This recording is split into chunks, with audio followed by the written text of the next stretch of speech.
ഒരു search warrant പോലും ഇല്ലാതെയാണ് പോലീസുകാർ ഇവരുടെ വീട്ടിൽ കയറി വന്നത്. എന്റെ ഈ വീഡിയോ കാണുന്ന ആളുകളോട് എനിക്ക് പറയാനുള്ളത്, നിങ്ങളുടെ വീട്ടിൽ അകാരണമായിട്ട് പോലീസുകാർ എത്തുകയാണെങ്കിൽ കൃത്യമായിട്ടുള്ള സെർച്ച് വാറന്റോ അറസ്റ്റ് വാറന്റോ ഇല്ലാതെ പോലീസുകാർക്ക് കഥ തുറന്നു കൊടുക്കേണ്ട യാതൊരു ആവശ്യമില്ല. അതും മീറി നിങ്ങളുടെ വീട്ടിലേക്ക് അതിക്രമിച്ച് കിടക്കുകയാണെങ്കിൽ കൃത്യമായിട്ട് നിങ്ങൾ വീഡിയോ എടുത്ത് സൂക്ഷിക്കുക. കാരണം പോലീസിന്റെ ഏതൊരു ആക്ടിവിറ്റിയും ഒരു പൗരന് ഷൂട്ട് ചെയ്ത് സൂക്ഷിക്കാനുള്ള സ്വാതന്ത്ര്യമുണ്ട്. അതായത് പോലീസ് ആക്ട് 2011 പ്രകാരം ഏതൊരു പൗരനും പോലീസിന്റെ ഏതൊരു ആക്ടിവിറ്റിയും വീഡിയോഗ്രാഫി ഓർ ഫോട്ടോഗ്രാഫി അല്ലെങ്കിൽ ഓഡിയോ ഇവ റെക്കോർഡ് ചെയ്ത് സൂക്ഷിക്കാനുള്ള സ്വാതന്ത്ര്യമുണ്ട്. അത് ആവശ്യമെങ്കിൽ കോടതിയിൽ സബ്മിറ്റ് ചെയ്യാനുള്ള സ്വാതന്ത്ര്യമുണ്ട്. അതുകൊണ്ട് തന്നെ നിങ്ങൾ പേടിക്കണം.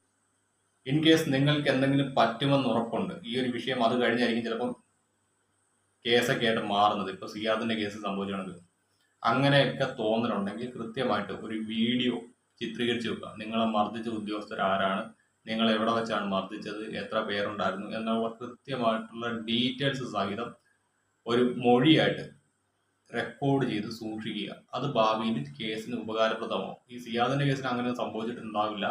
കാരണം മറ്റൊന്നുമല്ല, ഇവരുടെ കൊച്ചുകുട്ടികളാണ്. കൊച്ചുകുട്ടികൾക്ക് അതിനെക്കുറിച്ച് വലിയ അറിവുണ്ടാവില്ല. അതായത് ഒരു വ്യക്തിക്ക് തൻ്റെ ജീവൻ നഷ്ടപ്പെടുമെന്ന് തോന്നിക്കഴിഞ്ഞാൽ കുറ്റക്കാരെ നിയമത്തിന് മുന്നിൽ കൊണ്ടുവരാനുള്ള ഏറ്റവും വലിയ എവിഡൻസ് ആണ് ആ വ്യക്തിയുടെ അവസാനത്തെ മൊഴി. ഈ ഒരു കേസിൽ അത് രേഖപ്പെടുത്തിയിട്ടുണ്ടോ ഇല്ലെന്ന് എനിക്കറിയത്തില്ല. അതുകൊണ്ടാണ് ഞാൻ പറയുന്നത്, നിങ്ങളത് റെക്കോർഡ് ചെയ്ത് സൂക്ഷിക്കുക വീഡിയോ ആയിട്ട്. ഇനിയിപ്പോൾ നിങ്ങൾ മൊഴി എടുക്കാൻ പറ്റുന്ന സിറ്റുവേഷൻ ആണെങ്കിൽ പോലും അത് റെക്കോർഡ് ചെയ്ത് വെക്കുന്നത് നല്ലതായിരിക്കും. കാരണം ഈ പോലീസുകാരൊക്കെ പ്രതിസ്ഥാനത്ത് വരുന്ന കേസുകളിലൊക്കെ ഈ മൊഴി തിരുത്താൻ സാധ്യത കൂടുതലാണ്. അതാണ് ഞാൻ തുടക്കത്തിലേ പറഞ്ഞത്. കേരള പോലീസിനെ ഇടിക്കാനും തെരുവ് നായയെ കടിക്കാനും പ്രത്യേകിച്ച് ആരും ട്രെയിനിങ് കൊടുക്കേണ്ട കാര്യമില്ല. ഏതേലും ഒരു പരാതി കിട്ടിയാൽ അറസ്റ്റ് ചെയ്തുകൊണ്ട് വരാം. വരുന്ന വഴിയെ തല്ലുക, മാരകമായി തല്ലുക, വാരിയല് പൊട്ടുക എന്ന് പറഞ്ഞാൽ ചെറിയ തല്ലല്ലോ നടത്തിയിരിക്കുന്നത്. വാരിയല് പൊട്ടുന്നത് വരെ അടിക്കുക, അത് മരണത്തിലേക്ക് അവസാനം കലാശിക്കുക. ഇത് അതീവ ഗൗരവതരമാണ്. Hi guys, welcome back to new video. എല്ലാവർക്കും പുതിയൊരു വീഡിയോയിലേക്ക് സ്വാഗതം. കൊല്ലം കുണ്ടറയിലെ സിയാദിന്റെ മരണമാണല്ലോ നമ്മുടെ കേരളം ഇന്ന് അതീവ പ്രാധാന്യത്തോടു കൂടി ചർച്ച ചെയ്യുന്നത്. എന്തുകൊണ്ടാണ് സിയാദിന്റെ മരണത്തിന് ഇത്രത്തോളം പ്രാധാന്യം നമ്മുടെ കേരളം നൽകുന്നത് എന്ന് ചോദിച്ചു കഴിഞ്ഞാൽ അതിനൊറ്റ ഉത്തരമേ ഉള്ളൂ. ഈ ഒരു മരണത്തിൽ കുറ്റാരോപിതരായിരിക്കുന്നത് കേരള പോലീസിലെ ഉദ്യോഗസ്ഥരാണ്. അതായത് നമ്മളുടെയൊക്കെ ജീവൻ സംരക്ഷിക്കാൻ ബാധ്യസ്ഥരായിട്ടുള്ള ഉദ്യോഗസ്ഥർ തന്നെയാണ് ഈ ഒരു മരണത്തിന് കാരണമായിരിക്കുന്നത്. സിയാദിനെ കസ്റ്റഡിയിൽ എടുക്കാണ്ട് പോലീസ് പറഞ്ഞ ന്യായീകരണം ഇതാണ്. സിയാദിന്റെ സുഹൃത്തായിട്ടുള്ള വ്യക്തിയുടെ 13 വയസ്സുള്ള മകനെ കാണാതെയാവുന്നു. ഈ ഒരു കേസിൽ സിയാദിന്റെ മേൽ പോലീസിന് സംശയം തോന്നുന്നു. അല്ലെങ്കിൽ ആ ഒരു സുഹൃത്തിന്റെ 15 വയസ്സുള്ള മകൾക്ക് സിയാദിന് മുകളിൽ ഒരു സംശയം തോന്നുന്നു. ആ പെൺകുട്ടി പോലീസിനെ ഇൻഫോം ചെയ്യുന്നു. ആ ഒരു ഇൻഫർമേഷന്റെ അടിസ്ഥാനത്തിൽ സിയാദിനെ പോലീസുകാർ വന്ന് കസ്റ്റഡിയിലെടുക്കുന്നു. കസ്റ്റഡിയിലെടുത്ത് സ്റ്റേഷനിലേക്ക് കൊണ്ടുപോകുന്ന വഴിക്ക് തൊട്ട് സിയാദിനെ പോലീസ് ഉദ്യോഗസ്ഥർ മർദ്ദിച്ചു.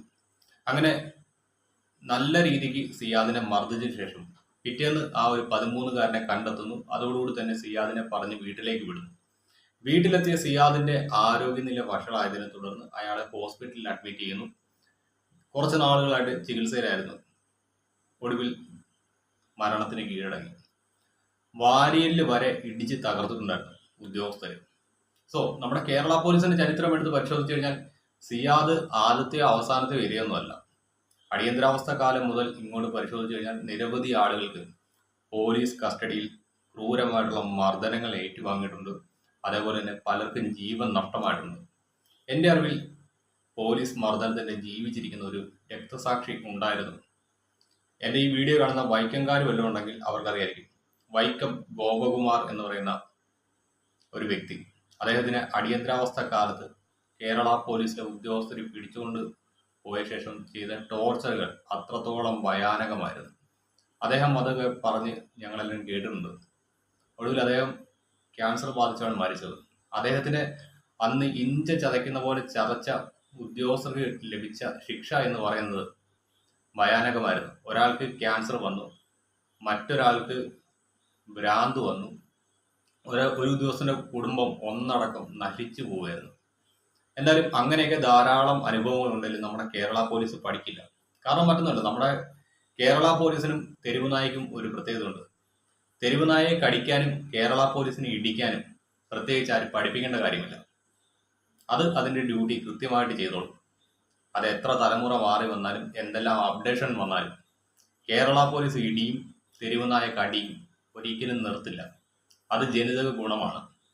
എന്നാൽ ഈ ഒരു വിഷയത്തിനകത്ത് ഈ കുട്ടികളുടെ ഭാഗത്തു നിന്ന് വന്നൊരു സ്റ്റേറ്റ്മെന്റ്, അതായത് അച്ഛൻ മരുന്ന് കഴിച്ചിട്ട് കിടക്കുവാണ്, ഇപ്പോൾ വിളിക്കണോ സാറേ എന്ന് ചോദിക്കുമ്പോഴത്തേക്ക് അവന്റെ മരുന്ന് കഴിയല്ല ഞങ്ങൾ നിർത്തിച്ചു തരാമെന്ന് പറയുന്നതായിട്ട് ആ കുട്ടി പറയുന്നുണ്ട്. അത് കേട്ടപ്പോൾ സത്യം പറഞ്ഞാൽ എനിക്ക് സങ്കടം വന്നു കേട്ടോ. എന്നാലും നമുക്കതൊന്ന് കണ്ടു നോക്കാം. അന്ന് അവിടെ രാത്രി വന്നായിരുന്നു. രാത്രി ഒരു 12 മണിയോടെ അടുപ്പിച്ച് വന്നായിരുന്നു 16-ാം തീയതി. അന്ന് രാത്രി വന്നപ്പോൾ ഈ കൊച്ചിനെ മിസ്സിങ് ആണെന്ന് പറഞ്ഞ് അന്ന് ഞങ്ങൾ അറിയുന്നില്ല. അന്നേരം ഞങ്ങൾ അന്ന് തിരക്കിയിട്ടൊക്കെ വന്നപ്പോഴത്തേക്ക് എൻ്റെ പപ്പാക്ക് ജെന്നി പോലെ വരുന്ന ആളാണ്. അങ്ങനെ ജെന്നിയൊക്കെ വന്നപ്പോഴത്തേക്ക് ഞങ്ങൾ കഴിക്കുന്ന ഗുളികയൊക്കെ ഉണ്ടായിരുന്നു. അത് കൊടുത്തപ്പോഴത്തേക്ക് അത് മയക്കമുള്ളതായിരുന്നു. അങ്ങനെ അകത്ത് കിടന്ന് ഉറങ്ങുമായിരുന്നു. നേരത്തെ ഞങ്ങൾക്കാണെങ്കിൽ ഞങ്ങൾ ഈ കൊച്ചിനെ കിട്ടിയതുമില്ല. അങ്ങനെ അവരുടെ ചേച്ചിയെ ഞങ്ങളെ വിളിച്ച് തിരക്കിയപ്പോൾ അവൾ എൻ്റെ അടുത്ത് ഞങ്ങളെ പപ്പാടെ ഫോണിൽ നിന്നാണ് വിളിക്കുന്നത്. അന്നേരം വിളിച്ചപ്പോൾ അവൾ എന്നെ ഒരുമാതിരി പേടിപ്പിക്കുന്നതൊക്കെ സംസാരിച്ച് നിങ്ങളെ എല്ലാവരെയും ഞാൻ കുടുക്കി പെടുത്തി കാണിച്ചു തരാമെന്ന് പറഞ്ഞ് അവൾ എന്നെ പേടിപ്പിക്കുകയൊക്കെ ചെയ്തായിരുന്നു. അന്നേരം പിന്നെ അതിൻ്റെ തൊട്ട് പുറകെ ഇവർക്ക് അത് മാത്രമല്ല, കുണ്ട്ര സ്റ്റേഷനിൽ ഞങ്ങളുടെ അടുത്തായാലും ഓരോന്ന് പറയുമ്പോഴത്തേക്ക് 2 സാറുമാരുണ്ട് അവിടെ എന്നാണ് പറയുന്നത്. ഒരു SI അതുൽ സാറും ശ്രീജിത്ത് എന്ന് പറയുന്ന സാറും ഉണ്ടെന്നാണ് പറയുന്നത്. അവൾ എന്ത് വന്നാലും അവൾ പറയും ഞാൻ അവരെ വിളിക്കും, എല്ലാവരെയും പെടുത്തും. അങ്ങനെ അവൾ എന്തോ പറഞ്ഞാലും അവൾ ആ പോലീസുകാരുടെ പേര് പറഞ്ഞാണ് അവൾ കളിക്കുന്നത്. അവരുടെ നമ്പറുണ്ട്, എന്തോ ഉണ്ടെങ്കിലും വിളിച്ചാൽ മതി എന്നൊക്കെ പറയും.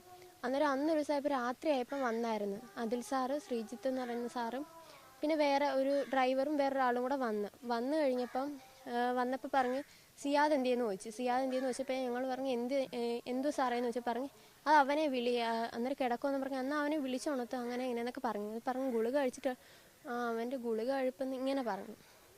അത് കഴിഞ്ഞ് നിർത്തിത്തരാമെന്ന്.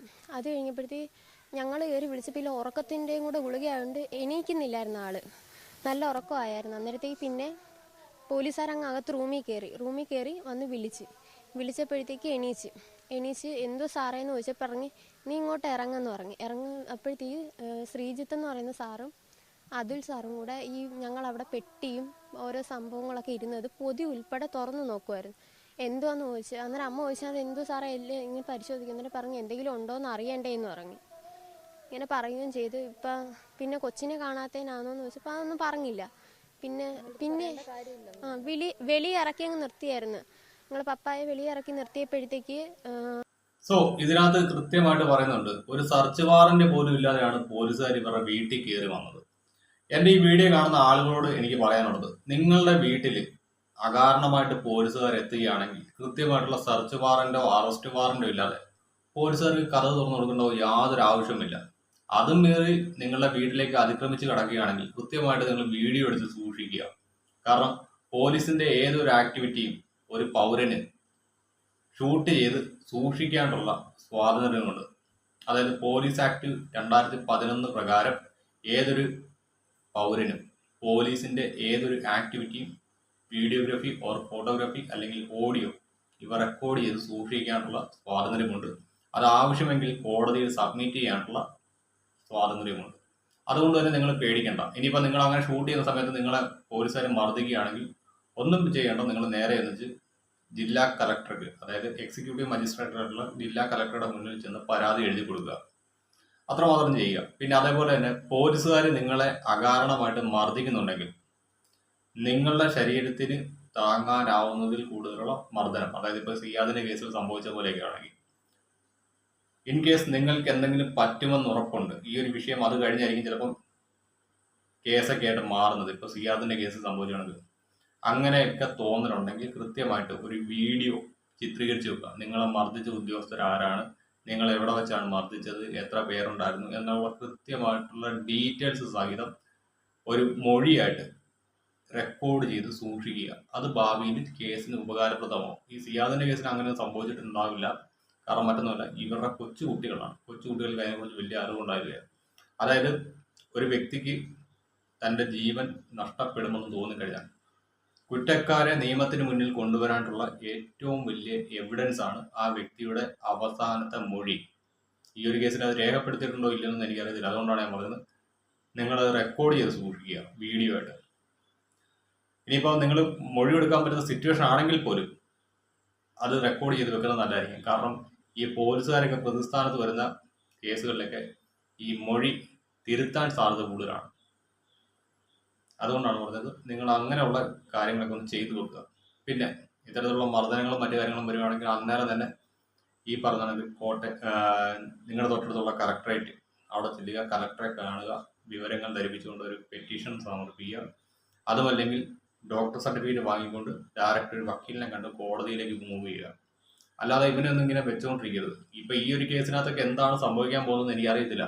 പക്ഷെ ഇതിനകത്ത് ഏറ്റവും അധികം എന്നെ ഞെട്ടിച്ചു കളഞ്ഞ ഒരു കാര്യം, ഒരു 15 വയസ്സുള്ള പെൺകുട്ടിക്ക് ആ ഒരു സ്റ്റേഷനിൽ ഇത്രമാത്രം ഇൻഫ്ലുവൻസ്, അത് വല്ലാതെ ശോഭിക്കുകയാണ്. കാരണം നാളെ ആ പെൺകുട്ടിക്ക് വിരോധമുള്ള ഓരോരുത്തരെയും ഇത്തരത്തിൽ പോലീസുകാർ പിടിച്ചുകൊണ്ട് പോയി ഇടിച്ചു കൂട്ടാൻ തുടങ്ങിക്കഴിഞ്ഞാൽ കൊല്ലം കുണ്ടറ ഭാഗത്ത് ഒരു സാധാരണക്കാരന് ജീവിക്കാൻ പറ്റാത്ത അവസ്ഥയായി മാറും.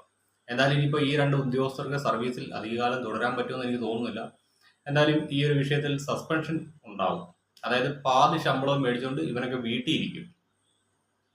അങ്ങനെ ഒരു ഗുണമുണ്ട് ഈ ഗവൺമെന്റ് സർവീസിൽ ഇരിക്കുന്ന ആളുകൾക്ക്. പാതി ശമ്പളത്തോടു കൂടി തന്നെ വീട്ടിലിരിക്കാം സസ്പെൻഷൻ കിട്ടി കഴിയുമ്പോഴത്തേക്ക്. കാരണം ഇവന്റെ ഒന്നും കുടുംബം പട്ടിണിയാവത്തില്ല. പക്ഷെ ഈ ഒരു കുടുംബവും അതൊന്ന് ആലോചിച്ച് നോക്കുക. എന്നാലും ഈ ഒരു വിഷയത്തിലെങ്കിലും നടപടി ഉണ്ടാവണം. പതിവ് പോലെ ഇവനെയൊക്കെ കുറച്ച് നാൾ സസ്പെൻഷൻ നിർത്തും.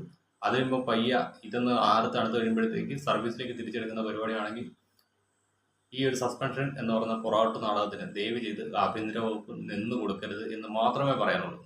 എന്തായാലും ഈ ഒരു വിഷയത്തിൽ ആ പെൺകുട്ടിയും ആ ഒരു ഉദ്യോഗസ്ഥനും തമ്മിൽ സംസാരിക്കുന്ന വോയിസ്, അതായത് ഈ സിയാദിന്റെ മകളും പോലീസുകാരും തമ്മിൽ സംസാരിക്കുന്ന വോയിസ് നമുക്കൊന്ന് കേട്ടു നോക്കാം. Hello hello hello hello Sreejith സാറല്ലേ?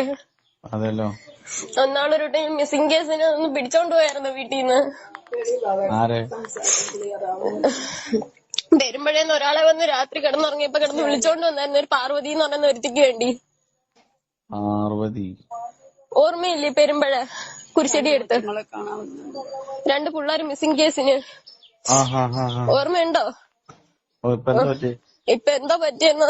അന്ന് സാർമാരത്തെ എല്ലായിടത്തും ഞാൻ പറഞ്ഞില്ലേ എന്റെ പപ്പാക്ക് വയ്യാത്തേന്ന്. ആന്നോ? അന്ന് സാറ് അവിടെ ഇട്ട് ഇടിച്ചെന്ന് അന്ന് അവിടെ വെച്ച് പപ്പ പറഞ്ഞായിരുന്നു. സാറാ ഇടിച്ചെന്നും പറഞ്ഞ്. ഇപ്പൊ എന്റെ പപ്പ പോയി. ഞാൻ എന്ത് കാര്യം പറയുന്നേ?